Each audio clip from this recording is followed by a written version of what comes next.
Assalamualaikum warahmatullahi wabarakatuh. Alhamdulillahirabbil alamin wassalatu wassalamu ala asyrafil anbiya'i wal mursalin wa ala alihi washabihi ajmain. Bismillahi syafi, bismillahi kafi, bismillahi muafi. Bismillahillazi la yadurru ma ismihi syai'un fil ardh wa la fis sama'i wa huwas samiul alim. La haula wala quwata illa billahil aliyyil azim. Apa khabar tuan-tuan pada pagi yang indah ini, hari Rabu yang sangat padat jadualnya. Saya lepas ini saya kena terus pecut ke Puchong, kemudian saya pergi ke KL, seperti mana tuan-tuan juga sibuk isikan berpagi-pagian dengan sibukkan diri tuan-tuan. Alhamdulillah. Pertama kita syukur kehadrat Allah Subhanahu Wa Taala untuk sekian kali kita syukur kerana Allah memberi kita kesihatan, Allah memberi kita nyawa, Allah memberi kita peluang untuk terus beribadah dan memakmurkan muka bumi ini sebagai hamba dan sebagai seorang khalifah yang terbaik insya-Allah. Ya, so sentiasa kita rasa keberadaan Allah, sebab saya sebut selalu apabila kita tiada siapa-siapa, kita ada Allah. Jika kita ada Allah, kita ada segala-galanya. Jadi sentiasa rasa keberadaan Allah dan sentiasa mencari Allah waktu senang dan susah. Ya. Apa yang kita miliki ini adalah milik Allah dan kita tidak miliki apa-apa yang dinyanyikan oleh kumpulan Rabbani, ya, mana milik kita. InsyaAllah kita akan kongsikan lebih terperinci. Tajuk hari ini adalah kita nak kongsikan tentang menggapai redha Allah, mencari redha Allah. Ya. Sebab manisnya, nikmatnya mencari redha Allah ini nanti kita akan dapat rasa kalau kita lebih faham bahawa redha Allah tu adalah sesuatu yang pemuncaknya untuk memulihkan seseorang itu masuk syurga. Ya. Redha ni dari segi definisinya dia disebut oleh Ibn Rajab Al-Hanbal. Ibn Rajab Al-Hanbal dia memberitahu bahawa redha ini adalah bertentangan dengan nafsu. Satu perasaan yang bertentangan dengan nafsu. Kalau nafsu akan memberontak, sedangkan orang yang redha dia akan terima dan dia akan ada sifat ketenangan dalam dirinya terhadap ujian Allah ini. Ya, sementara redha juga disebut oleh Yusuf Al-Qardawi mendefinisikan redha ini adalah sebagai satu buah iman terhadap sesuatu takdir ilahi. Dan orang yang menerimanya akan terima ketentuan Allah dengan sifat qanaah. Qanaah iaitu rasa cukup. Ya. Ini antara dua definisi. Dan tuan-tuan, sesungguhnya mukmin ni ada dua kategori tuan-tuan. Satu mukmin yang kuat, satu lagi mukmin yang lemah. Mukmin yang kuat ini adalah mereka yang sentiasa beribadah, beriman dan mengakui secara lisan dan malah melaksanakan suatu perintah Allah dengan bersungguh-sungguh dan menjauhi larangan. Ini mukmin yang kuat. Sementara yang kedua adalah mukmin yang lemah, ialah mereka akan buat ibadah semua, mereka akan buat, mengakui dengan lisan, mengucap dua kalimah syahadah, tetapi mereka, cara hidup mereka, tingkah laku mereka bercanggah dengan syariat Islam. Mereka solat tapi mereka juga buat maksiat. Mereka lakukan zakat, mereka juga mencuri dan sebagainya. Jadi ini adalah percanggahan antara dua mukmin. Insya-Allah kita berada pada kategori mukmin yang pertama insya-Allah. Okey, saya nak kongsi kepada tuan-tuan satu kisah. Ya, kisah ini diceritakan oleh Nabi SAW pada sahabatnya ketika mereka sedang berjalan. Kisah seorang abid, seorang ahli ibadah yang telah beribadah selama 500 tahun. 500 tahun. Allah tempatkan dia di sebuah pulau di tengah lautan supaya dia tenang untuk beribadah. Kemudian satu hari kehidupan dia ini, dia makan buah delima, setiap hari turun dan minum air. Ada satu saluran di pulau tu, air yang bersih dan diminum, dan dia sambung ibadah selama 500 tahun. Kemudian satu hari dia minta dengan Allah matikan dia dalam keadaan sujud. Maka Allah perkenankan dia mati dalam keadaan sujud. Kemudian apabila dia mati dalam keadaan sujud, Allah kata masuklah syurga dengan rahmatku. Maka abid ni kata, saya nak masuk syurga dengan amalanku banyak. Ya, amalanku banyak. Maka Allah tanya, okey, kamu sebelum tak ada kepada ada, siapa yang ada kan? Maka ahli ibadah ni kata, kamu ya Allah. Kamu ya Allah.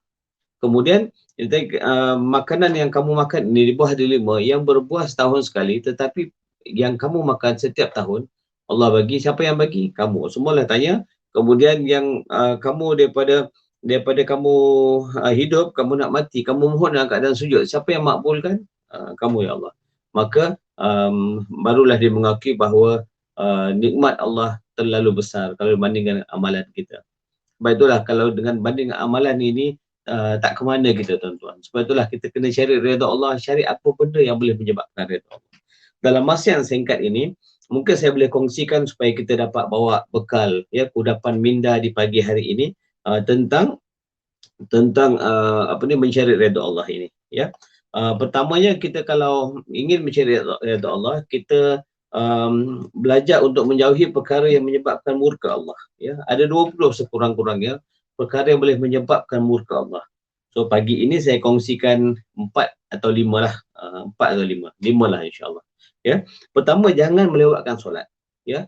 Jangan melewatkan solat, kerana orang melewatkan solat orang yang rugi dan orang yang akan dikutuk dan disebut dalam Al-Quran, celakalah orang yang allazina hum fi solatihim bukan dalam surah Al-Maun disebut tentang orang-orang yang um, melewatkan solat ya. Tuan-tuan boleh cari dalam surah Al-Maun ayat 4 dan 5 tentang orang-orang yang melewatkan solat ya. Okey, yang kedua, jangan tidur selepas subuh. Subuh ni adalah waktu pagi, berpagi-pagian bangun subuh, mencari rezeki. Waktu ini adalah waktu kita waktu kita segar dan burung pun keluar mencari rezeki, kita pun keluar berpagian. Jangan tidur waktu pagi. Ya, dia akan menutup pintu rezeki. Seterusnya, jangan makan perkara sesuatu yang masuk dalam mulut tanpa baca bismillah. Kalau kita tak baca bismillah, maka itu akan jadi makanan syaitan lah tu. Ya. Bismillahirrahmanirrahim, baca bismillah ya. Lagi bagus kalau tempat awam kita baca, sebelum baca bismillah bacalah beberapa ayat pelindung. Bismillahirrahmanirrahim, asmihi syai'un fil aqala fis sama'i wa qasamun alim. Lepas tu lepas makan baca doa, alhamdulillahillazi atamana wa sakana wa ja'alna minal muslimin. Jadi kita baca ini semua untuk sentiasa connect dengan Allah, connection kita dengan Allah. Okey, seterusnya seterusnya, jangan keluar rumah tanpa niat untuk buat kebaikan. Hari ini kita keluar, kita segala perkara kita boleh jadi ibadah kalau kita niat ni kerana Allah Ta'ala ya. Lalu kita buat lillahi ta'ala ya. Kita buat kerana Allah Ta'ala, semoga kita mendapat redha Allah dan mendapat perlindungan Allah. Kita mulakan dengan bismillahi inna tawakkalna, bismillahi inna tawakkalna wa Allah wa la hawla wa la quwata illa billahil aliyyil azim. Kita minta dan bertawakal pada Allah, semoga kita dapat perlindungan dan dapat lindungan Allah dan dapat rahmat Allah ya. Dalam surah Al-Ghafir ayat 44 bagus dibaca di awal pagi. Wa ufawidu amri ila Allah innallaha basirun bil ibad. Kita baca, amalkan setiap pagi ya. Okey tuan-tuan ya. Jadi mungkin satu lagi untuk mendapat rahmat Allah ni, jangan ego tuan-tuan. Kita ni bila kita ada ni, kita mungkin mudah ego. Kita jangan ego dengan Allah. Kita jangan rasa angkuh, rasa semua ni kerana usaha kita ya. Kita sentiasa sandarkan balik kepada Allah. Semua yang kita dapat ini dengan izin Allah. Okey. Seterusnya saya nak kongsikan tentang amalan-amalan untuk mencari redha Allah. Amalan untuk mencari redha Allah. Pertama, perbanyakkan diri dengan ibadah. Ibadah tidak semestinya zikir, baca Quran, solat. Ibadah boleh buat apa saja, bersihkan halaman, kita selesaikan masalah orang, kita bantu orang, kita senyum, kita saling berukhuwah, bersiraturahim, semua boleh mendatangkan rahmat Allah ya, redha Allah. Yang kedua, banyak istighfar. Yang kedua, kita banyak istighfar. Kita selalu beristighfar. Kerana disebut dalam satu hadis Nabi, barang siapa yang istighfar, maka Allah akan menghapuskan segala dukanya, menghilangkan masalahnya dan memberi rezeki daripada sumber-sumber yang tidak disangka. Yang kita selalu bersebut baca ayat 1000 dinar. Auzubillahi minasyaitonirrajim. Wa may yattaqillaha yaj'al lahu makhraja wa yarzuqhu min haitsu la yahtasib. Wa may yatawakkal 'ala Allahi fa huwa hasbuhu. Innallaha balighu amrihi qad ja'alallahu likulli syai'in qadar. Baca pagi-pagi tuan-tuan ya, membanyakkan istighfar. Yang kedua, meninggalkan perkataan-perkataan atau perkara-perkara yang mendatangkan dosa ya. Apa yang keluar daripada mulut kita menggambarkan akhlak dan adab kita. Jadi kita buatlah perkara-perkara yang mendatangkan pahala, bukan mendatangkan dosa. Basah bibir kita dengan berbicara perkara-perkara yang baik. Dan seterusnya, sentiasa ingat Allah. Kita sentiasa ingat Allah, sentiasa ingat Allah. Ya, dengan ingat Allah kita akan rasa tenang. Ya, dalam surah Ar-Ra'd Allah sebut ayat 28. Ala bizikrillahi tatma'innul qulub. Dengan mengingat Allah maka jiwa kita akan tenang. InsyaAllah ya. Pagi-pagi belum minum dia batuk lah tuan-tuan. Kena minum air panas sebenarnya kan.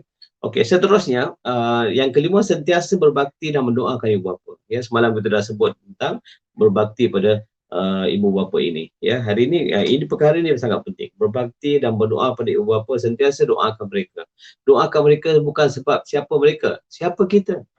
Kerana siapa kita ini, kita adalah anak, kita perlu sentiasa mendoakan sebab itu adalah tuntutan agama.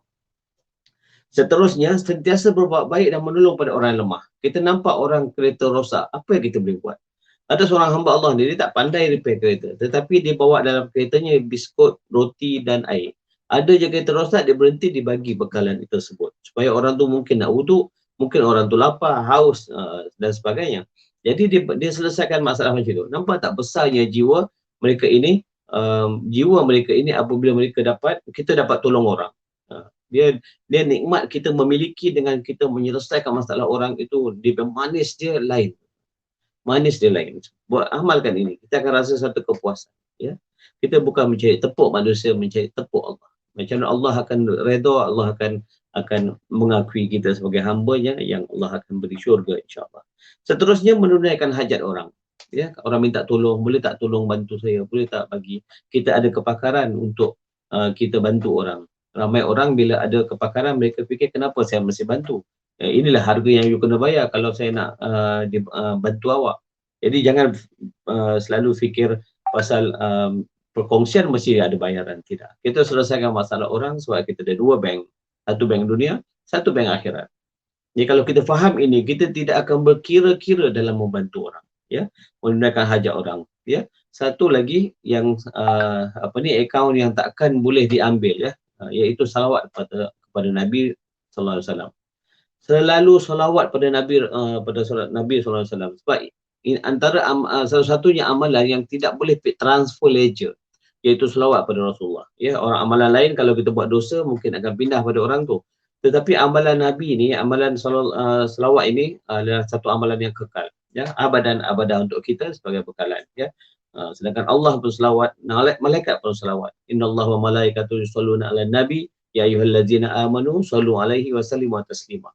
Wa sallimu taslima. Jadi Allah dan Nabi, Allah dan malaikat selawat. Kita ni jangan sombong tuan-tuan. Kita dihadiahkan dengan seorang nabi. Insya-Allah satu hari saya kongsikan betapa beruntungnya kita ada seorang lelaki bernama Rasulullah sallallahu alaihi wasallam yang diiktiraf sebagai Habibullah. Nanti kita kongsikan satu hari nanti. Ya. Seterusnya, perbanyakkan membuat kebajikan. Fikir apa yang lagi kebajikan kita boleh buat. Kita boleh buat kebajikan dengan tangan, dengan idea, dengan masa dan sebagainya. Kita fikir kebajikan yang kita boleh buat. Ya, sesungguhnya kebajikan itu memberi cahaya kepada hati, memurahkan rezeki, memberi kekuatan jasad dan disayangi oleh makhluk lain. Manakala kejahatan itu boleh menggelapkan rupa kita, menggelapkan hati kita, melemahkan tubuh kita dan menyempitkan rezeki dan menjadi kutukan makhluk lain. So kita nak pilih macam mana? Kita tahu bahawa antara dua perbandingan ini, maka kita pilih yang pertama, ya, selalu melakukan kebaikan.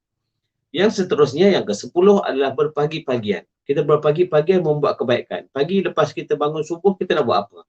Kita solat duha. Lepas solat duha, kita kerja dengan semangat, dengan azam yang baru sentiasa. Melihat baru dalam lama, melihat lama dalam baru. Melihat lama dalam baru, maksudnya bila kita jumpa kawan, Assalamualaikum, apa khabar? Berpagi-pagian dengan merembeskan aura positif, ya, menjalinkan silaturahim, perkara yang ke-11 tuan-tuan. Menjalinkan silaturahim ni adalah kita membuat baik dengan orang, kita buat koneksi dengan orang, connection dengan orang. Lepas tu kita menghubungi saudara mara kita yang kita dah lama tak call sebagainya. Silaturahim kena jaga, ya. Ini perkara yang besar tuan-tuan. Bila Nabi pergi ke Madinah, antara ni 4 perkara dia pesan. Bagi orang makan, lepas tu selalu bagi orang makan, lepas tu jalin dengan silaturahim, bangun malam qiyam. Ada satu lagi saya tak ingat sekarang, spontan ni kan. Jadi ada 4 perkara amalan, ya. Sampaikan salam, ada. Bagi orang makan, sampaikan salam. Selalu bagi assalamualaikum, silaturahim. Okey. Tuan-tuan, perkara yang ke-12 adalah sentiasa berada dalam keadaan wuduk sebaik mungkin. Kalau kita selalu berada dalam keadaan wuduk, menyebabkan kita akan sentiasa dalam keadaan bersih. Ya. Sebab tu Nabi bila turun daripada Isra Mi'raj, dia dengar bunyi tapak kaki, Bilal bin Rabah, seorang lelaki yang hitam, lelaki yang gelap, tetapi yang amat dicintai oleh Rasulullah dan dia pun mencintai Rasulullah. Ya, Bilal bin Rabah nama dia. Apa amalan dia? Dia sentiasa berada dalam keadaan wuduk. Ya, masa yang pendek ni saya kongsi sikit, sentiasa dalam wuduk. Seterusnya memperbanyakkan sedekah, tuan-tuan. Kita tak ada duit, kita nak sedekah apa? Macam pagi ni, untuk tujuan motivasi, saya sedang mengkongsikan, saya sedang sedekahkan sedikit ilmu yang Allah pinjamkan kepada saya.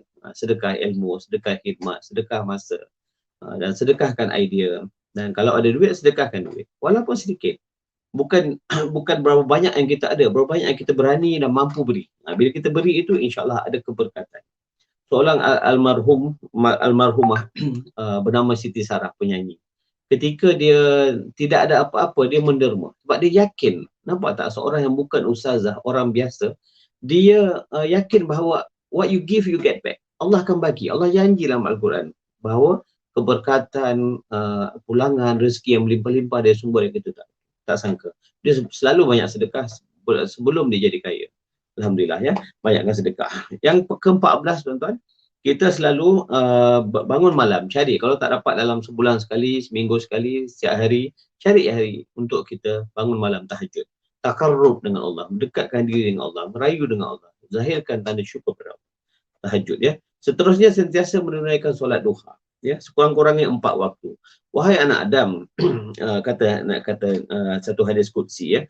Wahai anak Adam, janganlah engkau sesekali malas mengerjakan 4 rakaat waktu permulaan siang hari, iaitu duha.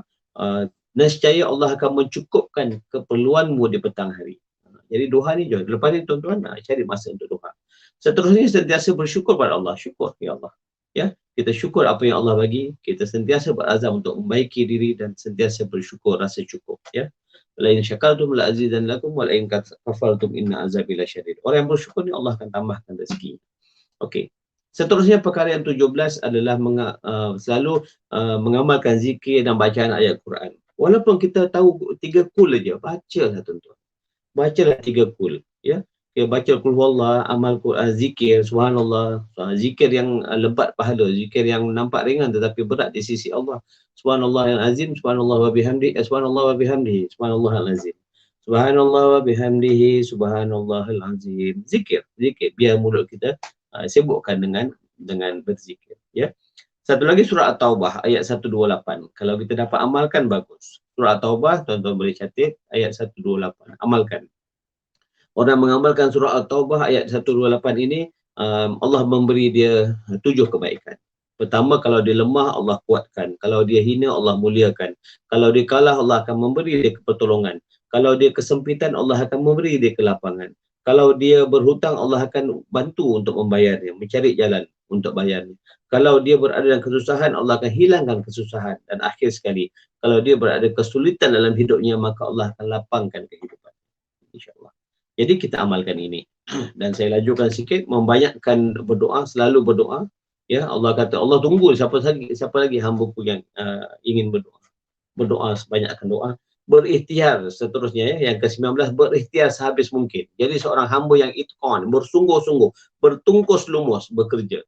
Bukan berlumus tungkus, mencari jalan helah, nak culas sebagainya. Bertungkus lumus. Dan akhir sekali sentiasa serahkan diri pada Allah, bertawakal. Yang ke-19 tadi berikhtiar sehabis mungkin. Yang ke-20 adalah sentiasa bertawakal. Kita dah buat ni, kita serah diri pada Allah, bertawakal. Fa iza azamta fatawakkal 'ala Allah, innallaha yuhibbul mutawakkilin. Allah suka pada orang tawakal. Saya pendekkan, ada 4 amalan yang Tuan Guru Harundin kongsikan daripada Syekh Syekh Sya'rawi. Sya'rawi ni, Syekh Sya'rawi seorang ulama besar, kongsikan amalan juga boleh mendapatkan redha Allah. Pertama, apabila kamu nampak semut, ingatlah semut jangan suka-suka bunuh, sebab dia juga berzikir pada Allah. Yang kedua, kamu nampak burung yang sedang minum di air kolam, jangan kita takutkan dia, biarkan dia minum kerana dia sedang kehausan. Burung juga berzikir. Yang ketiga, bila kamu nampak kucing yang sedang berada di jalan, alihkan secara perlahan. Jangan ganggu sergah dia menyebabkan dia takut. Ya, dan seterusnya, keempat, jika kamu membuang sisa-sisa Jika kamu terpaksa membuang sisa dan baki makanan, niatkanlah makanan yang kita nak buang itu untuk sebagai juadah kepada makhluk yang lain. Kita niatkan begitu, ya.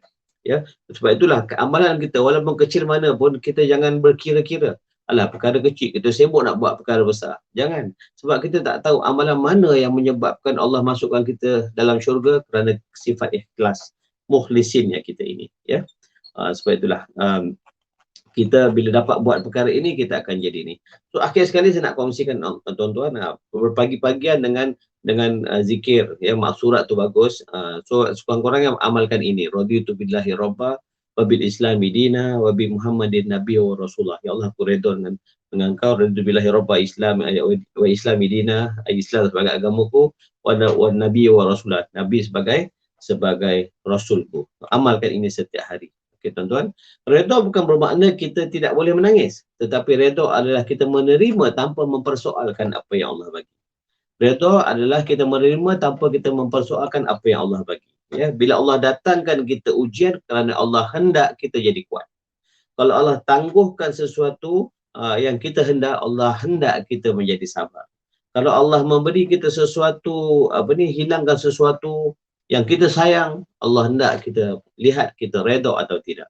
Percayalah di sebalik apa yang kita buat semua ni ada hikmahnya. Kerana apabila kita redha pada sesuatu yang mengecewakan hati kita, dan percayalah Allah akan menggantikan sesuatu yang kita tidak sangka-sangka. Selalu yakin dengan Allah, selalu bekerja kuat, jadi mukmin yang terbaik. InsyaAllah kebaikan akan kembali pada kita dan kita akan masuk syurga. Saya doakan tuan-tuan semua masuk syurga pada golongan yang pertama, iaitu golongan yang masuk syurga tanpa hisap. InsyaAllah kita jumpa lagi esok pagi. Assalamualaikum warahmatullahi wabarakatuh.